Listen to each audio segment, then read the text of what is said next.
الله أكبر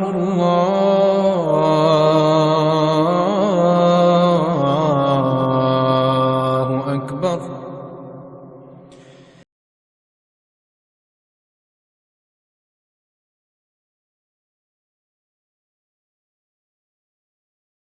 إن الحمد لله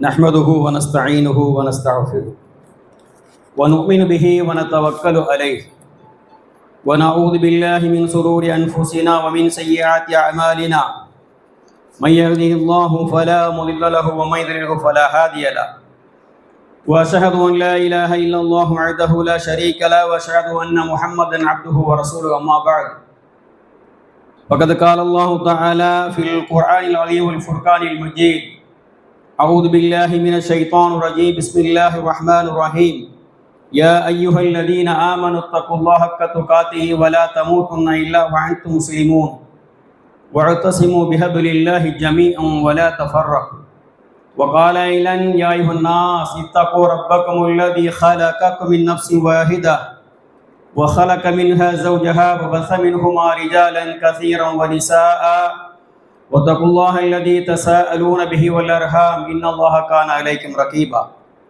وقال أيضا آخر يا أيها الذين آمنوا قوا أنفسكم وأهليكم نارا وقودها الناس والحجارة عليها ملائكة غلاظ شداد لا يعصون الله ما أمرهم يفعلون ما يؤمرون وقال نبينا صلى الله عليه وسلم الجنة أقرب إلى أحدكم من شرك نعله والنار مثل ذلك اللهم صل على محمد وعلى آل محمد كما صليت على إبراهيم وعلى آل إبراهيم إنك حميد مجيد اللهم بارك على محمد وعلى آل محمد كما باركت على إبراهيم وعلى آل إبراهيم إنك حميد مجيد ربي اشرح لي صدري ويسر لي أمري واحلل عقدة من لساني يفقهوا قولي ரப்பி யஸிர் வலா துஅஸ்ஸிர் ரப்பி ஜித்னி இல்மா. அளவற்ற அருளாளனும் நிகர் இல்லா பேரன்புடையவனுமாகிய எல்லாம் அல்ல அல்லாஹ்வின் திருப்பேர் கொண்டு ஆரம்பம் செய்கின்றேன். அந்த அல்லாஹ்வுடைய அன்பும் கருணையும் நம்முடைய வாழ்வியல் வழிகாட்டி நபிகள் நாயகம் ஸல்லல்லாஹு அலைஹி வஸல்லம் அவர்கள் மீதும் அவர்களுடைய குடும்பத்தார் தோழர்கள் இன்னும் அவர்கள் காட்டித்தந்த வழிமுறைப்படி தங்களுடைய வாழ்வினை அமைத்துக் கொள்ளக்கூடிய அனைத்து மக்கள் மீதும் அல்லாஹ்வுடைய அன்பும் கருணையும் என்றென்றும் உண்டாகட்டும் என்று வேண்டியவனாக என்னுடைய உரையினை ஆரம்பம் செய்கின்றேன். அருமையானவர்களே, இமாம் மெம்பரிலே ஏறிய பிறகு யாரும் எந்த காரணத்தை கொண்டு பேசக்கூடாது. முதல்ல தெரிஞ்சு வச்சுக்கிறீங்க. ஒருத்தர் பேசிக்கிட்டு இருக்கார் பக்கத்துலன்னு சொன்னோம்னா அவரை பார்த்து பேசாதேன்னு சொல்லவும் கூடாது, செய்கையின் மூலமாக காட்டவும் கூடாது. ஜும்மாவுக்கு வரக்கூடிய மக்கள் முதல்ல என்ன பண்ணணும், ஆரம்பத்தில் வந்து நேராக வந்து முதல் செஃப்பில் பூர்த்தி செய்கிறீங்க. ரெண்டாவது செஃப், அடுத்து மூணாவது, அப்படி தான் என்ன பண்ணுவோம், செஃப்கள் ஆரம்பிக்கணும். வந்தவுடன் அங்கே உட்காந்துறது யாரும் செய்ய காமிக்காதீங்க. வர்றவங்க நேரம் வந்துடுங்க, செஃப் முதல்ல பூர்த்தி ஆக்கிருங்க. வாங்க, கொஞ்சம் ஓரளவுக்கு அல்ஹம்துலில்லாஹ் பூர்த்தியாக தான் இருக்குது, கொஞ்சம் நெருக்கமாக உட்காருங்க. அல்ஹம்துலில்லாஹ் இன்றைக்கு பள்ளிவாசல் நிறைந்திருக்கிறது. குறிப்பாக சொல்ல வேண்டும் என்றால் என்னுடைய குடும்பத்தார்களே பாதி பேர் இங்கே இருக்கிறாங்க அல்ஹம்துலில்லாஹ். அதனால இன்னைக்கு கொஞ்சம் அதிகமான கூட்டமாகி போச்சு. எனக்கு கொஞ்சம் நெருங்கி வந்துட்டீங்கன்னா இன்ஷா அல்லாஹ் பின்னாடி வரக்கூடிய மக்கள் என்ன பண்ணுவாங்க, அங்கே நின்று தொழுதுட்டு வந்து உட்காந்துருவாங்க. அருமையானவர்களே, இந்த ஜும்மாவினுடைய தலைப்பு மறுமை வெற்றியே நமது லட்சியம். ஏனென்று சொன்னால் இந்த உலகத்தை பொறுத்த வரைக்கும் இது ஒரு தற்காலிகமான உலகம். இந்த உலகம், தம்பி யாரும் பேசாதீங்க, இந்த உலகத்தை பொறுத்த வரைக்கும் ஒரு தற்காலிகமானது. எப்ப வேணுமென்றாலும் இந்த உலகம் அழிஞ்சிடலாம். ஒருவருக்கு எப்போ மரணம் வருகின்றதோ அதோட அவருடைய உலகம் முடிஞ்சு போச்சு. அது திடுகூறாக வந்து இருக்கக்கூடியது. நிரந்தரமானது என்னவென்றால் மறுமைதான் நிரந்தரம். இதெல்லாம் டெம்பரரி தான், பெர்மனன்ட் வந்து மறுமையில தான். அப்ப அந்த மறுமையின் வீட்டை நாம் என்ன பண்ணணும், தக்க வைத்துக் கொள்ள வேண்டும். மறுமையில நம்ம என்ன பண்ணணும், வெற்றி அடைய வேண்டும் என்பது ஒவ்வொருடைய லட்சியமாக இருக்கணும். அருமையானவர்களே, அப்ப இந்த உலகில் வாழக்கூடிய மனிதர்கள் இந்த உலகத்தினுடைய இன்பங்களையும் செல்வங்களையும் அடைவதற்காக எத்தனையோ சிரமங்களையும் கஷ்டங்களையும் படுவதை நாம் பார்க்கிறோம். ஆனா இந்த உலகத்தை பொறுத்த வரைக்கும் வெற்றி அடைந்தாலும் அல்லது தோல்வி அடைந்தாலும் பெருசா ஒன்றும் ஆகிவிட போவது கிடையாது. ஆனால் மறுமையில் வெற்றி அடைந்தால் மட்டுமே தான் இன்பம் சுகம், தோல்வி அடைந்தால் நரகப்படுகொலி. இந்த உலகத்தை பொறுத்த வரைக்கும் வெற்றி அடைந்தாலும் சரி இல்ல தோல்வி அடைந்தாலும் சரி பெருசா ஒன்றும் ஆகிவிட போறது கிடையாது. கொஞ்ச காலம் வாழும், அவ்வளவுதான். ஒரு குறிப்பிட்ட காலம் வாழும், எப்படியோ அந்த பூமியை நம்ம வாழ்ந்து மரணிச்சிருவோம். ஆனா மறுமையை பொறுத்த வரைக்கும் ரெண்டு தான். இங்கு சிரமப்பட்டாலும் கஷ்டப்பட்டாலும் பிரச்சனை இல்லை, மறுமையில போய் எந்த விதமான சிரமங்களையும் கஷ்டங்களையும் படக்கூடாது. அங்க இன்பங்களை மாத்திரம்தான் அனுபவிக்க வேண்டும். அதற்காக இந்த பூமியை பொறுத்தவரைக்கும் எவ்வளவு சிரமத்தை வேணாலும் பற்றலாம். அல்லாஹ்வே சொல்லி காமிக்கிறான், நீங்களாம் ஒன்றும் பெருசா ஒன்றும் சந்தோஷமா வாழ்ந்துட முடியாது, நிம்மதியாக இந்த பூமியில யாரும் வாழ முடியாது. நபிமார்கள் உட்பட நபிமார்களை நேரிலே பார்த்து ஈமான் கொண்டு மனதை கட்டுப்படுத்தி வாழ்ந்த அந்த சத்திய மக்கள் கூட நிம்மதியை யாரும் வாழ்ந்ததா சரித்திரம் இல்லை.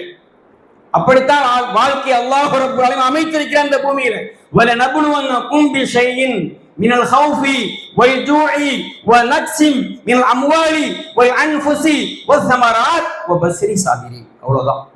கஷ்டம், துன்பம், துயரம், பசி, பட்டினி, மௌத்து எல்லாம் அந்த உலகத்துல உங்களை சூழ்ந்தடைந்து தான் இருக்குது. யார் இதில் வெற்றி அடைகின்றாரோ, எந்த துன்பங்கள், சிரமங்கள், கஷ்டங்கள் ஏற்பட்டாலும் என்ன பண்ணணும்? அழுது புலம்ப கூடாது, ஆர்ப்பாட்டம் பண்ணக்கூடாது. என்ன செய்யணும்? இன்னா லில்லாஹி வ இன்னா இலைஹி ராஜிஊன். அவ்வளவுதான். யார் இப்படிப்பட்ட பொறுமை சகித்துக் கொள்கிறார்களோ அல்லாஹ் என்ன பண்றான்?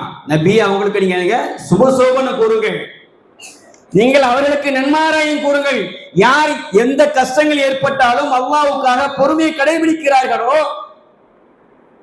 அவங்களுக்கு என்ன பண்ணுங்க? நீங்க சுபசோபனம் கூறுங்கள் சொல்லி அல்லாஹ் ரப்பல் சொல்லி காட்டுகின்றான். அப்ப அருமையானவர்களே, அப்ப இந்த பூமியை பொறுத்த வரைக்கும் அப்படித்தான் இருக்கணும். ஆனா அந்த பூமியுடைய இன்பங்களை அடைவதற்காக மனிதன் படக்கூடிய சிரமங்கள் கணக்கில் அடங்கா. அன்பானவர்களே, மறுமையில் வெற்றி அடைய வேண்டும் என்றால் அல்லாஹ்வுடைய அன்பை பெற்ற மக்களாக நாம் மாற வேண்டும். அல்லாஹ்வுடைய அன்பை பெற்ற மக்களாக நாம் மாறுவது என்றால் எப்படி? அல்லாஹ்வுக்கு கட்டுப்பட வேண்டும். அல்லாஹ் ரப்பல் ஆலமீன் ஏவிய அனைத்து விஷயங்களையும் நம்முடைய வாழ்க்கையில் எடுத்து நடக்க வேண்டும்.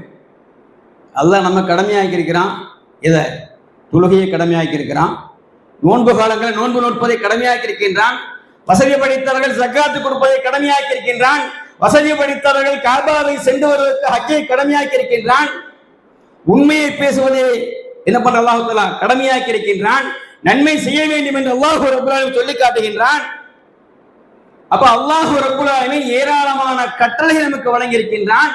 பொய் பேசக்கூடாது, அவதூறு சொல்லக்கூடாது, நன்மையான காரியங்களை செய்ய வேண்டும் என்ற அல்லாஹ்வுடைய கட்டளைகள். அப்ப இவைகளை எல்லாம் நாம் எடுத்து நடந்தால் அல்லாஹ்வுடைய அன்பை பெற்ற மக்களாக நாம் மாறலாம். அல்லாஹ் ரப்பல் ஆலமீன் தடுத்த காரியங்கள், அல்லாஹ்வுக்கு இருக்கக்கூடிய அந்த வல்லமைகளை அவனுடைய ஆட்சி அதிகாரத்தில் யாரும் கை வைக்கக்கூடாது. அவனுக்கு நிகராக யாரும் எடுத்துக்கொள்ளக்கூடாது இந்த பூமியை பொறுத்த வரைக்கும். அப்ப அல்லாஹ்வுக்கு இணை வைக்கக்கூடாது, விபச்சாரம் புரியக்கூடாது, வட்டி வாங்கக்கூடாது, பொய் சொல்லக்கூடாது, அவதூறு பரப்பக்கூடாது, பத்தினி பெண்கள் மீது அவதூறு சொல்லக்கூடாது. அப்ப இப்படிப்பட்ட காரியங்களை தவிர்த்திருந்தால் என்ன பண்ணலாம்? அல்லாஹ்வுடைய அன்பை பெற்ற மக்களாக நாம் மாறலாம். அப்ப அல்லாஹ்வுடைய அன்பை பெற்ற மக்களாக ஒருவன் மாறினார் என்றால் அல்ஹம்துலில்லாஹ், அல்ஹம்துலில்லாஹ், மறுமை என்ன பண்ணலாம்? வெற்றியை நாம் தக்க வைத்துக் கொள்ளலாம். அப்ப கண்ணியத்துக்குரியவர்களே, அப்ப அல்லாஹ்வுக்கு பிடித்தமான காரியங்கள், அல்லாஹ்வுடைய தூதர் சொல்லி காட்டிய காரியங்கள், இவைகளை நாம் ஏற்று நடந்தோம் என்றால் என்ன பண்ணலாம்? அல்லாஹ்வுடைய அன்பை பெற்ற மக்களாக நாம் மாறலாம். அப்போ ஒவ்வொரு காரியங்களையும் நாம் என்ன பண்ணணும்? பார்த்து செய்யணும். இது அல்லாஹ்வுக்கு பிடித்த காரியமா? இது அல்லாஹ் ரப்பல் ஆலமீன் தடுத்த காரியமா? இது அல்லாஹ்வுக்கு வெறுப்பூட்டக்கூடிய காரியமா என்று சொல்லி ஒவ்வொன்றையும் நாம் பார்த்து செய்ய வேண்டும். அருமையானவர்களே, அல்லாஹ்வின் தூதர் ஸல்லல்லாஹு அலைஹி சொல்லி காண்பித்தார்கள், குல்லு மஅரூபின் சதகா என்றாங்க அல்லாஹ்வுடைய தூதர்கள். ஒவ்வொரு நற்காரியங்களும் தர்மமே. அப்ப அல்லாஹ்வுக்கு பிடித்தமான தர்மங்களை செய்து கொண்டே இருக்க வேண்டும். அப்பதான் அல்லாஹ்வுடைய அன்பை நம்ம பெற முடியும். அல்லாஹ்வுக்கு பிடித்தமான சதக்காக்கள் காரியங்கள் கேட்டோம்னா நீங்க என்ன பார்த்து சிரிச்சாலும் அதுவே சதக்கா தான். கண்ணியத்துக்குரியவர்களே, நீங்கள் ஒருவரை பார்த்து புன்முறுவல் பூக்கிறீங்க வைங்க, சிரிக்கிறீங்கன்னு வைங்க, அல்ஹம்துலில்லாஹ், அதுவும் பெரிய தர்மம். மனிதர்களுக்கு இடையூறு தரக்கூடிய பொருட்களை பாதியில் அகற்றுங்கிற கல்ல முள்ள அகற்றி போட்டு போறீங்க, கல்லு முள்ளு கிடக்க தூக்கி ஓரமா போட்டு போறீங்களா, அதுவும் சதக்கா உங்களுக்கு. அல்ஹம்துலில்லாஹ். உங்களுடைய மனைவியுடைய வாயிலை நீங்கள் ஊட்டக்கூடிய ஒரு கால உணவுக்கு பாருங்க, சதக்கான்ற ரசூல் ஸல்லல்லாஹு அலைஹி வஸல்லம். சுப்ஹானல்லாஹ். அருமையானவர்களே, அப்ப இஸ்லாத்தை பொறுத்த வரைக்கும் எந்த ஒரு சிறு காரியமாக இருந்தாலும் சரி, அதுக்கு அல்லாஹ் ரப்புல் ஆலமீன் நன்மைகளை வைத்திருக்கிறான்.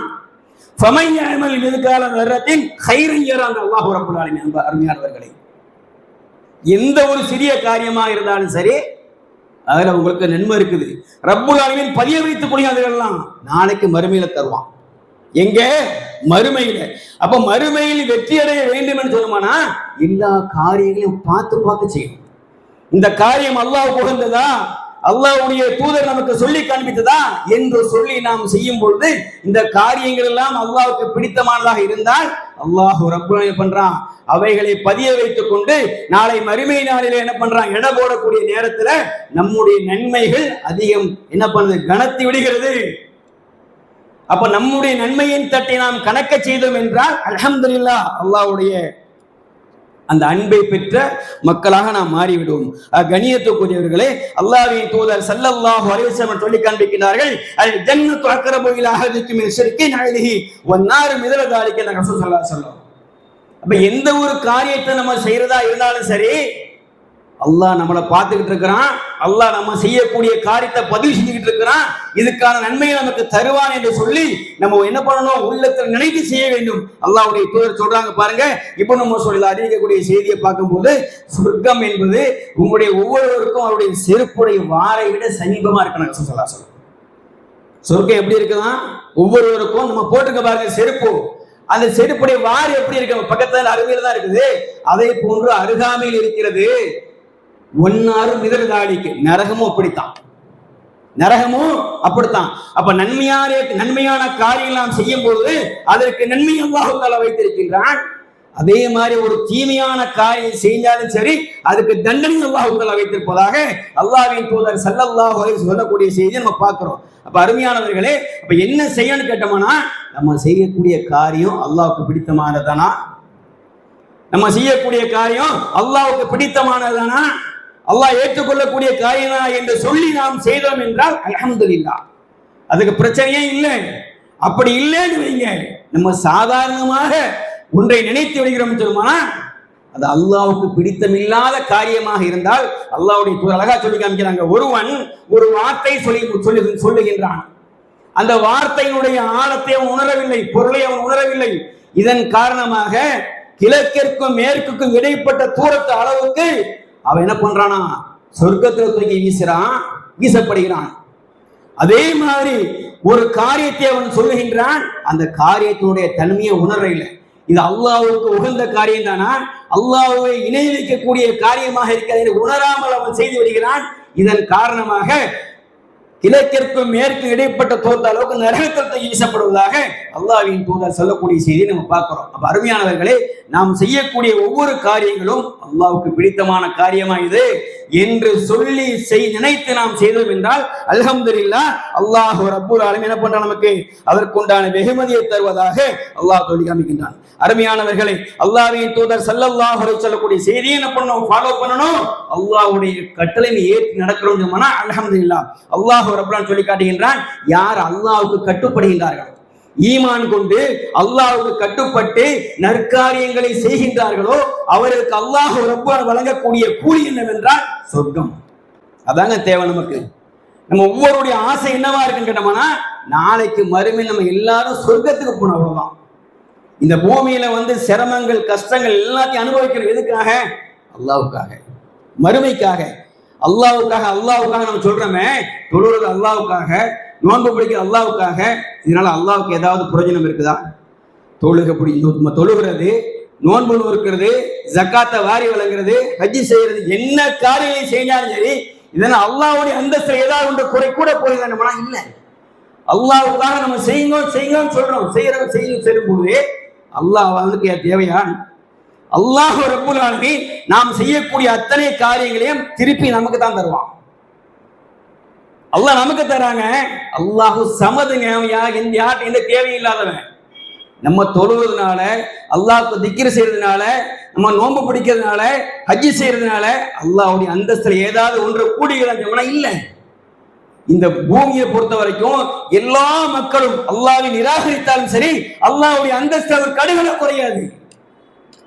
இந்த பூமியில் அனைத்து மக்களும் ஜின்களும் ஒன்று சேர்ந்து அல்லாஹ்வை சதா வணங்கிக் கொண்டே இருந்தாலும் கூட அல்லாஹ்வுடைய அந்தஸ்து ஏதாவது ஒன்று கூடியிருமான்னு கேட்டோம்னா இல்லை. அல்லாஹ் எந்த தேவையமற்றவன். அல்லாஹ் சமது. அவன் யாரிடத்தில் எந்த தேவையும் அல்லாதவன். அப்ப அல்லாஹ்வுக்காக செய்யறோம் சொல்றோம்னா அல்லாஹ்வுக்கு செய்ய அல்லாஹ்வே சொல்லி காமிக்கானா இல்லையா? நான் உங்ககிட்ட மறுமை நாள் என்ன பொறுத்தனை கூப்பிட்டு கேட்பானா, நான் பசியில் உங்ககிட்ட வந்தன, எனக்கு நீ உணவளித்தாயா?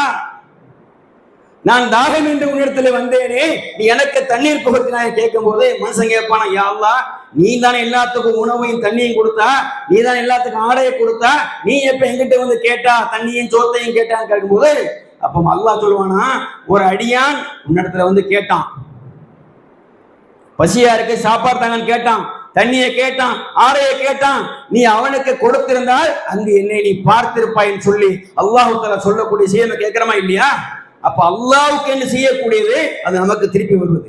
அப்ப அருமையானவர்களே, அப்ப நம்ம செய்யக்கூடிய எல்லா காரியங்களா இருந்தாலும் சரி, அதுக்கு நமக்கு தான் திருப்பி வரப்போகுது.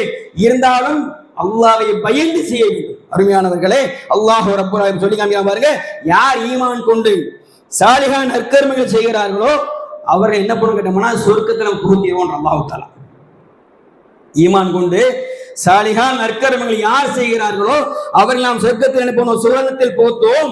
அவற்றின் கீழே ஆறுகள் சதா ஓடிக்கொண்டே இருக்கும். அவர்கள் அங்கு என்றென்றும் தங்கி இருப்பார்கள். அவங்களுக்கு தூய்மையான மனைவி நம்ம என்ன பண்ண கொடுத்திருக்கிறோம், அடர்ந்த நிழல்ல இருப்பாங்கன்றான் அல்லாஹ் தஆலா. அருமையானவர்களே, அந்த நிழலுடைய அருமை நமக்கு இப்பதான் தெரியுது. இந்த வெயிலுடைய காலத்துலதான் நிழலுடைய அருமை தெரிகிறது. அல்லாஹ் ரப்பல் ஆலமீன் ஒவ்வொரு காரியங்களையும் ஒவ்வொரு செயலை நோக்கி சொல்லி காட்டுகின்றானே, எதுக்கு கேட்டோம்னா உணர்த்துவதற்காக.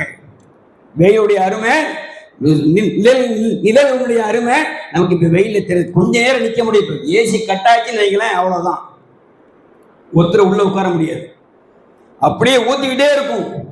அருமையானவர்களே, அப்படி என்றால் அல்லாஹ் சொல்லி காட்டுகின்றான், அப்ப நீங்க என்ன பண்ணுங்க, ஈமான் கொண்டு சாலிஹான் நற்கர்மங்களை செய்தோம்னா உங்களை என்ன பண்ணுவோம், சொர்க்கத்துல புகுத்திடுவோம். கீழே சதா நீரில் ஓடிக்கொண்டிருக்கும். உங்களுக்கு அங்க அழகான மனைவி இருக்கிறாங்க.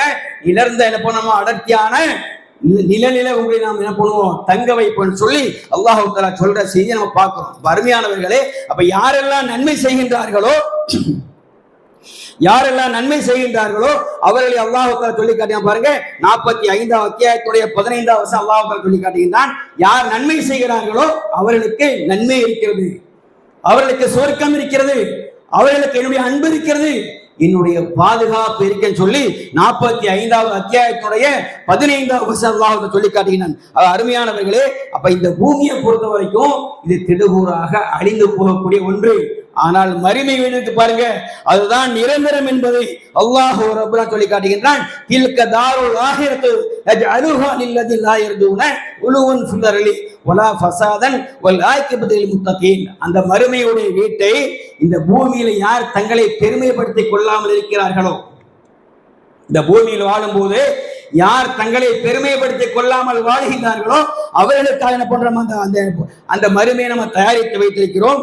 மேலும் குழப்பத்தை உண்டாக்கவும் விரும்பாத மக்களுக்கு இன்றைக்கு பார்க்கிறோம். பூமியில இங்கு பார்த்தாலும் குழப்பங்கள், ஃபசாதுகள் நிறைந்திருக்கிறது. காரணம் என்ன? ஒவ்வொருவரும் தன்னைத்தானே பெருமைப்படுத்திக் கொள்கின்றார்கள். ஆட்சி அடைய வேண்டும், அதிகாரத்தை பெற வேண்டும் என்பதற்காக ஒவ்வொருவரும் இந்த பூமியிலே செய்யக்கூடிய செயல்பாடுகளை நாம் பார்த்து கொண்டிருக்கிறோம் ஒவ்வொரு நாளும். அருமையானவர்களே, அப்ப அல்லாஹ் சொல்றான், யார் தங்களை பெருமைப்படுத்தாம இருக்கிறாங்களோ, என்னுடைய திருமுகத்துக்காக யார் தங்களை பெருமைப்படுத்திக் கொள்ளாமல் இருக்கிறார்களோ அவர்களுக்கே நாம் அருமையோட வீட்டை என்ன பண்றோம், வைத்தியம் சொல்லி காண்பிக்கின்றான். இன்னும் சொல்லுகிறான் பாருங்கள், இன்னும் இவ்வுலக வாழ்க்கை வீணும் விளையாட்டுமே என்று வேறில்லை. அவ்வளவுதாங்க. இந்த பூமியை பொறுத்த வரைக்கும் வீணும் விளையாட்டும் தான் அல்லாஹ் சொல்லி காண்பிக்கின்றான். ஆனால் மறுமை வீடை பொறுத்த வரைக்கும் மறுமை அதுதான் இப்போ நிரந்தரமானது என்று சொல்லக்கூடிய செய்தியை 29வது அத்தியாயத்துடைய 64வது சொல்லிக்கான் பார்க்கின்றோம். இன்னும் அல்லாஹ் சொல்றான் பாருங்க, யா கௌம் இன்னமா ஹாதில் ஹயாத்து துன்யா மதாஉன் வ இன்னல் ஆஹிரத ஹிய தாருல் கரார். என்னுடைய சமூகத்தாரே, இவ்வுலக வாழ்க்கையெல்லாம் அற்ப சுகம்தான், சிற்றின்ப வாழ்க்கை. அன்பானவர்களே, இந்த சிற்றின்ப வாழ்க்கைக்காகத்தான் இந்த பூமியை நம்ம பார்க்கிற எவ்வளவு பெருமைகள், எவ்வளவு ஆடம்பரங்கள், எவ்வளவு அனாச்சாரங்கள், எவ்வளவு கொலைகள், எவ்வளவு கொள்ளைகள். இதுக்கு இந்த உலகத்தை நிம்மதியா வாழ்ந்துடணும், சந்தோஷமா வாழ்ந்துடணும் என்று சொல்லி ஒவ்வொருவரும் செய்யக்கூடிய செயல்பாடு நம்ம பார்க்கிறோம். ஆனா அல்லாஹ் சொல்றான் பாருங்க, இவ்வுலக வாழ்க்கையெல்லாம் அற்ப சுகம்தான், சிற்றின்ப வாழ்க்கை. கண்ணை மூடி முடிக்க முன்னாடி தெடுகுறாக முடிந்து விடும். கோடீஸ்வரனா இருப்பான், தெடுகுறாக மூர்த்து வந்துட்டு வைங்க சொல்லி முடிச்சது. ஒரு பூகம்பம் ஏற்பட்டு வைங்க, சொத்துக்கள் எல்லாம் பறி போய் விடும். கையை ஏந்திட்டு நிற்பான். யாரா ஏதாவது பொட்டங்களை போட மாட்டாங்களா, சாப்பாட்டுக்கு குடிக்க தண்ணி தர மாட்டாங்கன்னு சொல்லி என்ன பண்ணுவான், கையேந்தி கொண்டு நிற்கக்கூடிய நிலையை நம்மளோட பார்க்கத்தான் செஞ்சிருக்கணும். அப்ப அருமையானவர்களே, அப்ப அல்லாஹ் சொல்றான், இவ்வுலக வாழ்க்கையெல்லாம் அற்ப சுகம்தான், அன்றியும் நிச்சயமாக மறுமை அதுதான் என்றென்றும் இருக்கும் வேணும் சொல்லிட்டு இன்னும் சொல்றான் பாருங்க, ஏலமு அன்னமத ஹயாத்து துன்யா லைபுன் வலஹுன் வஸீனத்துன் வதஃபாஹுன் பைனக்கும் வதகாஃபுல் அம்வாலி வல் அவுலாத். கொஞ்சம் அப்படி நெருங்கி வாங்க, இடமில்ல அல்ஹம்துலில்லாஹ், ஆட்கள் வந்துட்டு இருக்கா, கொஞ்சம் நெருங்கி வாங்க அப்படியே. அப்ப அல்லாஹ் சொல்றான் பாருங்க, அறிந்து கொள்ளுங்கள், நிச்சயமாக இவ்வுலக வாழ்க்கை விளையாட்டும் வேடிக்கையும் அலங்காரமும் தான். அவ்வளவுதாங்க. எவ்வளவு நேரம் அதை அனுபவிக்கலாம் விளையாட்டை? அதிகபட்சம் 3 மணி நேரம், அவ்வளவுதான். விளையாட்டு வேடிக்கை எல்லாம் அதிகபட்சமாக 3 மணி நேரம் தான். அதுக்கு மேல என்ன பண்ண முடியாது, ரசிக்க முடியாது, வெறுத்து போயிடும். அப்ப அவ்வளவுதான் சிறிய வாழ்க்கை. இந்த பூமியை பொறுத்தவரைக்கும் சிறிய வாழ்க்கை அல்லாஹ். மேலும் அது உங்களிடையே பெருமை அடித்துக் கொள்வதும் பிள்ளைகளையும் செல்வங்களையும் அதிகப்படுத்துவதெல்லாம் இருக்குது அல்லாஹ் தஆலா.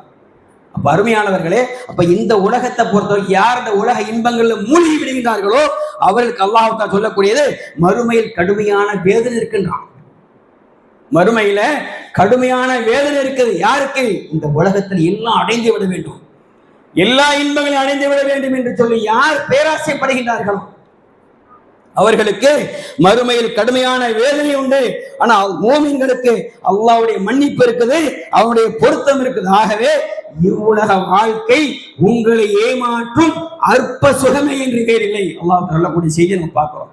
அப்ப அருமையானவர்களே, இந்த பூமியை பொறுத்த வரைக்கும் எப்படி இருக்கணும்னு சொன்னோம்னா, அல்லாஹ்வுடைய தூதர் சொல்லி காமிக்கிறாங்க, ஒரு வழிபோக்கனை போல வாழ்ந்துட்டு போன்றாங்க ஸல்லல்லாஹு அலைஹி வஸல்லம்.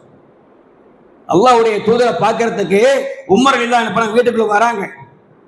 வந்து பார்க்கும்போது அல்லாஹ்வுடைய தூதர் என்ன பண்றாங்க, அந்த ஈச்ச மரத்தை கயிறுல கட்டின ஒரு கட்டில படுத்துக்கிறாங்க. முதுகுல பார்த்தோம்னா அப்படியே தடந்தடமா கிடக்குது. இன்னைக்கு நம்மள மாதிரியான பெட்டெல்லாம் வாங்கி போட்டுலாம் அவங்க தூங்க இல்லை. இன்னைக்கு நம்ம எப்படி சொகுசா தூங்குறோம், அந்த மாதிரியான உயர்ந்த பெட்டுகள் எல்லாம் வாங்கி போட்டு தூங்க இல்லை. அல்லாஹ்வுடைய தூதர்கள் கைத்து கட்டெல்லாம் படுத்திருந்தாங்க. பின்னாடி பார்த்தோம்னா முதுகெல்லாம் ஒரே தடங்களா இருக்குது. உமர் அலி தான் பார்த்துட்டு அப்படியே டக்குன்னு கண்ணீர் வடிக்கிறாங்க. கண்ணீர் ரசூலோட மேல விழுந்து டக்குன்னு முடிச்சு பார்க்க உமர் அழுது நிற்கிறாரு. அப்ப உமர் சொல்றாங்க, யா ரசூலுல்லாஹ், நரகத்துடைய விளிம்பில் இருந்து நாங்கள் எல்லாம் நரகத்துடைய விளிம்பில் இருந்தோம். அப்படிதான் இருந்தாங்க. இணை வைத்து வணங்கக்கூடிய ஒரு 360 சிலையை காப்பதுலா வச்சு ஒரு நாளைக்கு ஒரு தெய்வம் வணங்கிட்டு இருந்தாங்க. நரகத்துக்கு போகக்கூடிய காரியம் தானே அது. சண்டை சச்சரவு, பகைமை, இப்படிதான் அவருடைய வாழ்க்கை இருந்தது. அதான் சொல்றாங்க, நாங்கள் நரகத்துடைய விளிம்பில் இருந்தோம், அல்லாஹ் ரப்புல் ஆலமீன் உங்கள் மூலமாக எங்களுக்கு நேர்வழியை காண்பித்தான். சுப்ஹானல்லாஹ். யார சொல்லலாம், உங்களுக்கா இப்படிப்பட்ட நிலைமை, நீங்களே எப்படி தூங்குறீங்க, கட்டளை எடுங்க. யார சொல்லலாம், உங்களுக்கு ஒரு பஞ்சு மையத்தை அங்க தயார் பண்ணி தரோம். குஃபார்களை பாருங்க, நசாராக்களுடைய அந்த மன்னர்கள் எல்லாம் எப்படி சுகபோகமான வாழ்க்கையை வாழ்றாங்க. யார சொல்லலாம், நீங்க அல்லாஹ்வுடைய தூதர், உங்களுக்கா இப்படிப்பட்ட நிலைமைன்னு கேட்டாங்க. அப்ப அல்லாஹ்வுடைய தூதர் சொன்னாங்க, உமரே, நான் ஒரு வழிப்போக்கன், ஒரு ஊர்ல இருந்து ஒரு ஊர் கடந்து போறேன், கொஞ்ச நேரம் இளைப்பாறுகின்ற நீங்க, அவ்வளவுதான். நான் போகக்கூடிய பஸ் வந்துட்டோம்னா ஏறி போயிட்டே இருப்பேன், முடிஞ்சு போச்சு. நான் போகக்கூடிய இடம் எது? மறுமை. அங்க இருக்கு வாழ்க்கை, நிரந்தரமான வாழ்க்கை, இன்பமான வாழ்க்கை, சுகபோகமான வாழ்க்கையே அல்லாஹ் ரப்புல் ஆலமீன் மறுமையில வச்சிருக்கிறான். அப்ப இந்த பூமியை பொறுத்த வரைக்கும் ஒரு வழிபோக்கனை போல உங்க வாழ்க்கையை அமைத்துக்கிறங்க. ஒரு ஊருக்கு போறோமோ இடையில கொஞ்சம் இளைப்பாடுற பாருங்க, அதாங்க இது. உயிர் போச்சுன்னு வைங்க, அதுக்கப்புறம் அங்கதான் இருக்கு வாழ்க்கை. அப்ப கபருடைய வாழ்க்கை ஒண்ணு, அதுக்கு அடுத்து மறுமை ஆகிரத்துடைய வாழ்க்கை ஒண்ணு. அப்ப உமரே நீங்க என்ன பண்ணுங்க கேட்டோம்னா, நீங்க அதுக்கு என்ன பண்ணுங்க, அந்த வாழ்க்கைக்கு தான் நம்ம ஆசைப்படணுமே தவிர இந்த துனியாவுடைய வாழ்க்கைக்கு ஆசைப்படக்கூடாது சொல்லக்கூடிய செய்தியை பார்க்கிறோம். அருமையான அல்லாஹ்வுடைய தூதர் சொன்னாங்க, அத்துன்யா சிஜ்னுல் முஃமினீன் வ ஜன்னத்துல் காஃபிரீன். இந்த பூமியை பொறுத்த வரைக்கும் முஸ்லிம்களுக்கெல்லாம் இது சிறைச்சாலை. இது அல்லாஹ்வுடைய தூதர் சொல்றாங்க. ஜெயிலில் நம்ம சுகபோகமா வாழ முடியாது. இப்படி வாழ முடியுமா? அரசியல்வாதி வேணா வாழுவான். அரசியல்வாதியை பொறுத்த வரைக்கும் ஜெயிலுக்கு போனாலும் உள்ள இருக்கிறத விட வெளியே இருக்கிறத விட உள்ள இருந்தா சிறப்பா இருப்பான். அவன் பிரச்சனை இல்லாம, அமைதி இல்லாத நிலைமை இல்லாம சுகபோகமான வாழ்க்கை அவனுக்கு கொடுக்கப்படும் காசுக்காக. நமக்கு அப்படியா? மற்ற மக்களுக்கு அப்படியா? இல்லை. அவன் கொடுக்குற டவுசரை போட்டுக்கணும், அவன் கொடுக்குற அந்த அந்த அலுமினிய தட்டு தான் சாப்பாடு கொடுப்பான். அப்ப அருமையானவர்களே, இந்த பூமியை பொறுத்த வரைக்கும் மூமின்களுக்கு இது சிறைச்சாலை. இது ஒரு கட்டுப்பாடான வாழ்க்கை. ஆனா காபிர்களுக்கு இது சொர்க்கம். மறுமையில போனோம்னா நமக்கு அது சொர்க்க பூஜோட அவர்களுக்கு நரகப்படக்கூடிய. அப்ப அருமையானவர்களே, அப்ப இந்த பூமியில வாழும் போது என்ன பண்ணணும்? வழிபோக்குன போல நீங்க வாழ்ந்துக்கிறீங்க. வாங்க சொல்றாங்களா, உடனே பள்ளிக்கு போகணும். அல்ஹாக்கு முத்தக்காஹு. இந்த பூமியில வாழும் போது சம்பாதிக்க கூடாது, அனுபவிக்க கூடாது எல்லாம் இல்லை. அல்லாஹ்வுக்கு கட்டுப்பட்டு ஹலால் ஹராமை பேணி ஒருவர் சம்பாதிக்கிறாருன்னா தேவைதான் சம்பாத்தியம். சம்பாத்தியம் இல்லாம இந்த பூமியில வாழ முடியாது. ஆனாலும் கூட அல்லாஹ்வுக்கு கட்டுப்பட்ட மக்களா வாழணும். அல்லாஹ்வுடைய கட்டளை வந்துருச்சு என்று சொன்னோம்னா உடனே ஓடணும் பள்ளிக்கு. ஹய்யா அலல் ஸலாத் ஹய்யா அலல் ஃபலாஹ் சொன்னோம்னா தொழுகைக்கு உடனே செல்லணும். தொழக்கூடிய நேரத்தில் தொலைகி போயிடணும். அது இல்லாமல் சம்பாதித்தோம்னா அல்ஹாக்க முத்தகாது ஹத்தா ஜுர்துமுல் மக்காபிர் அல்லாஹ் ரப்பல் ஆலமீன். செல்வங்களை பெருக்கிடும் ஆசை உங்களை அல்லாஹ்வுடைய நினைவை விட்டு தூரமாக்கி விடுகிறது.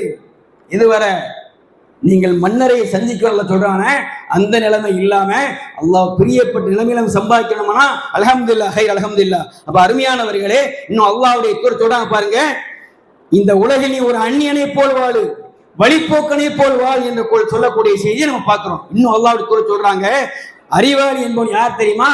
மரணத்துக்கு பின் உள்ள வாழ்க்கைக்காக இந்த பூமியில செயல்படுவான்றாங்க ஸல்லல்லாஹு அலைஹி வஸல்லம். என்ன உணரான்னு கேட்டோம்னா, நம்ம எல்லாம் ஒரு நாளைக்கு மூத்தா போயிருவோம்.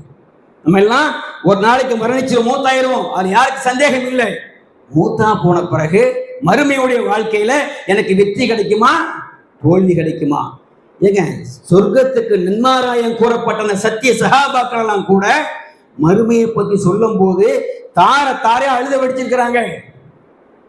கபூரை பார்த்தோம்னா அப்படியே தேம்பி அழுவாங்களாம். ஆனா நீ சொர்க்கவாசி என்ற அடையாளம் கூறப்பட்ட மக்கள் எல்லாம் சொன்னா நம்ம ஏமாத்துறோம். நினைச்சு பாருங்க.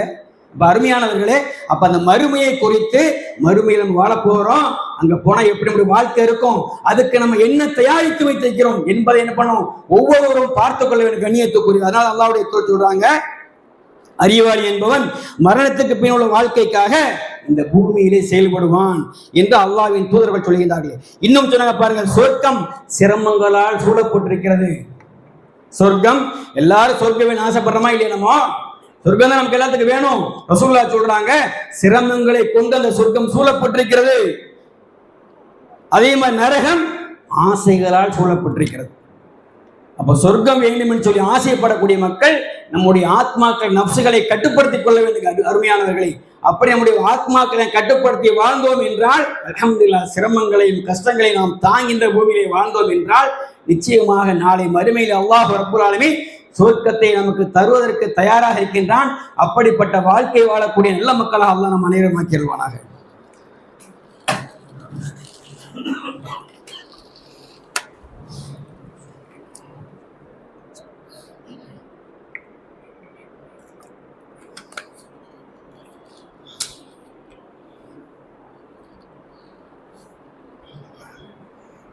அல்ஹம்துலில்லாஹி ரப்பில் ஆலமீன் வஸ்ஸலாத்து வஸ்ஸலாமு அலா அஷ்ரஃபில் முர்ஸலீன் வ அலா ஆலிஹி வ ஸஹ்பிஹி வ மன் தபிஅஹும் பி இஹ்சானி இலா யௌமிதீன். அம்மா பஅத். அருமையானவர்களே, மறுமையுடைய வீட்டு தான் நம்முடைய லட்சியம். மறுமையில் வெற்றி அடைய வேண்டும் என்பது நம்ம ஒவ்வொருடைய லட்சியமாக இருக்க வேண்டும். இந்த பூமியில் எவ்வளோதான் சிரமப்பட்டாலும் சரி, அதெல்லாம் கொஞ்ச நேரம் இருக்கும், அதை கடந்து சென்றும். அப்படிதானே இல்லையா? நம்ம வாழக்கூடிய காலத்திலேயே எவ்வளோ சிரமங்கள் நம்ம பார்த்துருக்கிறோம்.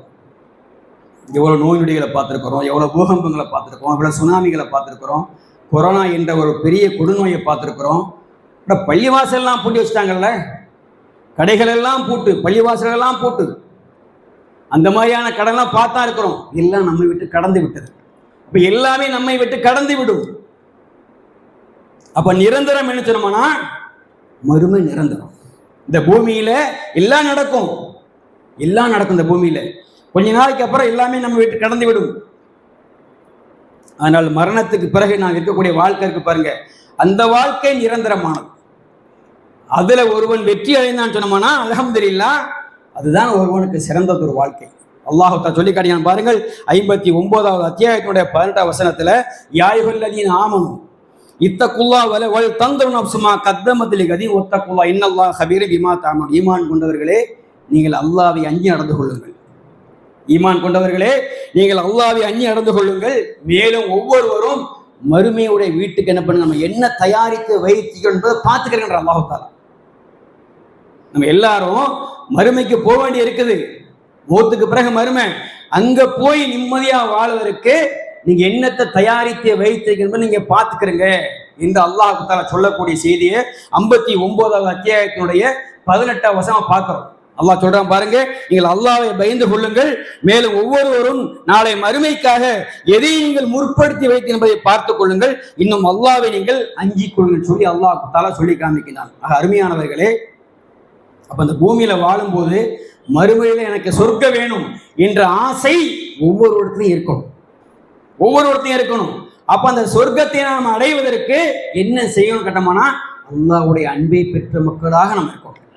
அல்லாஹ்வின் தூதர் ஸல்லல்லாஹு அலைஹி வஸல்லம் என்ன பண்றாங்க, சொர்க்கத்தை அடைவதற்கான நிறைய ஏராளமான, சொர்க்கத்தை அடைவது என்பது ஒன்றும் சாதாரண விஷயம் கிடையாது.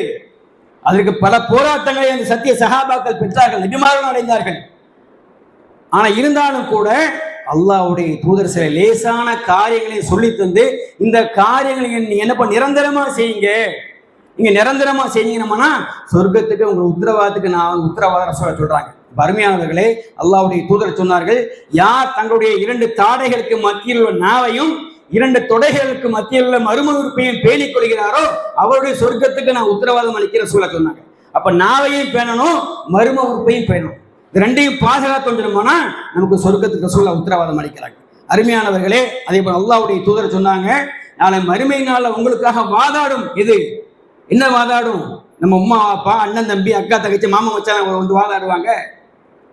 அல்லாஹ்வுடைய தூதர் சொல்றாங்க, நீங்க குர்ஆன் அதிகமா ஓதுங்க. ரசூல் ஸல்லல்லாஹு அலைஹி வஸல்லம் அல்லாஹ்வுடைய குர்ஆனை நீங்க அதிகமா ஓதுங்க. சூரத்துல் ஆல இம்ரான் நிசா உங்களுக்காக வாதாடுவேன் பண்ண பரிந்துரை செய்ய ரசூல் சொல்றாங்க. அருமையானவர்களே, இப்ப நமக்காக நாளைக்கு மறுமை நாள்ல பரிந்துரைக்கக்கூடிய குர்ஆனுடைய வசனங்கள் நமக்கு பாதுகாப்பா இருக்கு. இன்னும் ரசூலுல்லாஹ் சொன்னாங்க, நீங்க என்ன பண்ணுங்க, சூரத்துல் முல்க் தபாரக்கல் சூரா இருக்குது, அதை நீங்க தொடர்ச்சியா ஓதி வருங்க. சொர்க்கம் செல்லும் வரை அல்லாஹ் உங்களுக்காக வாதாடும் என்று அல்லாஹ்வின் தூதர் ஸல்லல்லாஹு அலைஹி வஸல்லம் சொன்ன செய்தியை நம்ம பார்க்கிறோம். அருமையானவர்களே, அப்ப இந்த மாதிரியான காரியங்கள், இலகுவான காரியங்கள் எப்ப பார்த்தாலும் அல்லாஹ்வுடைய நினைவோடு இருக்கும். அல்லாஹ் புகழ்ந்துகிட்டே இருக்கணும். சுப்ஹானல்லாஹ் சொல்லுங்க, அல்ஹம்துலில்லாஹ், அல்லாஹு அக்பர், லா இலாஹா இல்லல்லாஹ் என்ற திக்ர்களை கலிமாவை எப்பொழுதும் நீங்க மொழிந்து கொண்டே இருக்கின்றவர்களே. அல்லாஹ்வுடைய தூதர் சொல்றாங்க, உங்களுடைய நாவுகளை அல்லாஹ்வை நினைவு கூர்ந்து கொண்டு ஈரமாக்கிக்கிட்டே இருங்க ரசூல் சொல்றாங்க. நாவை சும்மா வச்சிட்டு இருக்காதீங்க, என்ன பண்ணுங்க, சுப்ஹானல்லாஹ் சொல்லிட்டே இருங்க, அல்ஹம்துலில்லாஹ் சொல்லிக்கிட்டே இருங்க, அஸ்தக்ஃபிருல்லாஹ் சொல்லிக்கொண்டே இருங்கள். அதன் மூலமாக நாவை நீங்கள் ஈரப்படுத்திக் கொண்டே இருங்கள். ஏன்? நன்மைகள் பதிவு செய்யப்பட்டு கொண்டே இருக்கு. அருமையானவர்களே, நாவை சும்மா வச்சுக்கிட்டு இருக்கிறதுனால அல்லாஹ் நமக்கு ஆயில கொடுத்துருக்கான், அல்ஹம்துலில்லாஹ். அப்ப அந்த ஆயில அல்லாஹ் நீட்டி கொடுத்துருக்காங்கன்னா நன்மையான காரியங்களை செய்வதற்காக, தீமையான காரியம் செய்யக்கூடாது, நன்மைகளை அதிகப்படுத்த வேண்டும் என்பதற்காக அல்லாஹ் நம்ம என்ன பண்ணிக்கிறான், ஆயிலை நீடித்து தந்திருக்கின்றான். அப்ப நீடித்து அந்த ஆயில் என்ன பண்ணும், அல்லாஹ்வுடைய வழியில செலவழிக்கின்றோம்னா ரொம்ப சிரமம், கஷ்டம் ஒண்ணும் இல்லை, இலகுவான வார்த்தைகள் சுப்ஹானல்லாஹ் சொல்லிக்கிட்டே இருங்க, அல்ஹம்துலில்லாஹ் சொல்லிக்கொண்டே இருங்கள், அல்லாஹு அக்பர் சொல்லிக்கொண்டே இருங்கள், சுப்ஹானல்லாஹி வ பிஹம்திஹி சொல்லிக்கொண்டே இருங்கள். 100 விடுத்தல் யார் சுப்ஹானல்லாஹின்னு சொல்லுகின்றாரோ கடல் நுரையான அளவுக்கு பாவம் இருந்தாலும் மன்னிக்கப்படுவ அல்லாஹ்வுடைய தூதர் சொல்றாங்க. சுப்ஹானல்லாஹி வ பிஹம்திஹி சுப்ஹானல்லாஹில் அலீம் என்று யார் ஒருவர் சொல்லுகின்றாரோ அதிகமாக தராசு தட்டுல அதான் கனமா இருக்கும் அல்லாஹ்வுடைய தூர் சொல்லக்கூடிய செய்தி நம்ம என்ன பண்றோம், ஹதீஸ் கிரந்தங்களை பார்க்கிறோம். அப்ப அருமையானவர்களே, மறுமையின் வீட்டை நாம் ஆசை வைக்க வேண்டும், மறுமையில் இன்பங்களை அடைவதற்கு நாம் ஆசை வைக்க வேண்டும் என்றால் நம்முடைய இந்த பூமியுடைய வாழ்க்கையில இந்த பூமியுடைய இன்பங்களை என்ன பண்ணணும், நம்ம கொஞ்சம் கட்டுப்படுத்திக் கொள்ள வேண்டும். மறுமையுடைய இன்பங்களுக்கு ஆசைப்பட வேண்டும். அதற்கு அல்லாஹ்வுடைய அன்பை பெற வேண்டும். அல்லாஹ்வுடைய அன்பை பெற வேண்டும் என்றால் அல்லாஹ்வை எப்பொழுதும் சதா நினைவு கூறிக்கொண்டே இருக்க வேண்டும். அப்படிப்பட்ட நல்ல மக்களாக அல்லாஹ் ரப்பல் ஆலமீன் நம் அனைவரையும் ஆக்கில்வானாக. அல்லாஹ்வின் தூதர் ஸல்லல்லாஹு அலைஹி சொல்லி காண்பித்தார்கள். அல்லாஹ் குர்ஆன் சொல்லி காட்டுகின்றான், வெள்ளிக்கிழமை சிறந்த ஒரு நாள். நீங்க என்ன பண்ணுங்க, இனிமேல் நீங்க செலவாத்து கூறினால் ஒரு முறை யார் இனிமேல் செலவாத்து கூறுகின்றாரோ அவருக்கு அல்லாஹ் ரப்பல் 10 அருள் புரிவதாக அல்லாஹ்வின் தூதர் சொன்னார்கள். அதிலும் குறிப்பாக இந்த வெள்ளிக்கிழமை நாளிலே அதிகமாக இனிமேல் செலவாத்து ரசூலா சொல்லிக்கிறாங்க. அந்த அடிப்படையில் நம்ம என்ன பண்ணுவோம், ஒரு முறை செலவாத்து சொல்லுவோம். அல்லாஹும்ம ஸல்லி அலா முஹம்மதின் வ அலா ஆலி முஹம்மதின் கமா ஸல்லைத அலா இப்ராஹீம் வ அலா ஆலி இப்ராஹீம் இன்னக ஹமீதுல் மஜீத். اللهم بارك على محمد وعلى آل محمد كما باركت على إبراهيم وعلى آل إبراهيم إنك حميد مجيد. إن الله يأمر بالعدل والإحسان وإيتاء ذي القربى وينهى عن الفحشاء والمنكر والبغي يعظكم لعلكم تذكرون ولذكر الله أكبر والله يعلم ما تصنعون. அகீமு ஸலாத். அருமையானவர்களே, இது போன்ற ஸ்டிக்கர் நம்மகிட்ட இருக்குது. யாருக்கு குர்ஆன் தேவையோ, நான் முஸ்லிம்களுக்கு குர்ஆன் அன்பளிப்பு செய்வதற்காக இந்த ஸ்டிக்கரை உங்களுடைய பகுதியில் ஒட்டி வைங்க. அதில் ஃபோன் நம்பர்கள் இருக்குது. அதை ஃபோன் பண்ணி என்ன பண்ணலாம், ஸ்டிக்கர் நீங்கள் வாங்கி கொள்ளலாம். அதன் மூலமாக இலவசமாக உங்களுக்கு குர்ஆன் வழங்கப்படும்.